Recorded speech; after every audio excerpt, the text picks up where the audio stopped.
শেখ হাসিনা একবার মার্চে আসে, একবার এপ্রিলে আসে, একবার মেতে আসে, একবার ডিসেম্বর আসে। সাল কোনটা ঠিক নাই, সাল কোনটা ঠিক নাই। প্রিয় ছোট ভাই, নিশ্চিত করে বলতে চাই, নিশ্চিন্ত থাকো।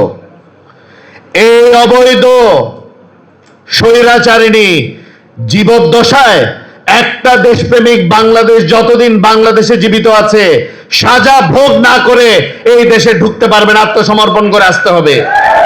অবশ্যই তাকে বাংলাদেশে ফেরত আনা হবে। আইনি প্রক্রিয়ায় তাকে ফেরত এনে বিচারের মুখোমুখি করা হবে। বাংলার বুকে আর জুলাই চাই না। আমি চাই যে আমরা আমাদের বিবেককে জাগ্রত করি, আমরা সরব হই, যেন বাংলাদেশে আর কোনো ফেসবাদ কায়েম করতে না পারে। দেশের স্বার্থে, জাতীয় স্বার্থে সবসময় কাঁধে কাঁধ মিলিয়ে আমরা একসাথে পথ চলবো, যেভাবে আমরা একসাথে পথ চলেছি জুলাই আগস্ট গণ অভ্যুত্থানে।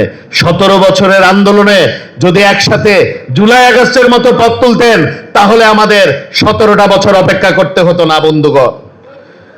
আমরা যতদিন কাঁধে কাঁধ মিলিয়ে চলবো, যতই ডিসেম্বর আর জানুয়ারির হুঙ্কার দিক, আত্মসমর্পণ করা ছাড়া, আইনে নিজেকে সোপর্দ করা ছাড়া, অথবা গ্রেফতার করে বিদেশ থেকে বাংলাদেশে আনা ছাড়া হাসিনা বাংলাদেশে ঢোকার দুঃস্বপ্ন দেখতে পারবে না বন্ধুগণ। নিশ্চিত থাকেন, গণতন্ত্রের পক্ষে, বাংলাদেশের পক্ষে এই তারেক রহমানের সরকার ছিল, আছে এবং ভবিষ্যতে থাকবে। তখন থেকে মনে করতে হবে বাংলাদেশে আবার ফ্যাসিজম শুরু হয়ে গেছে।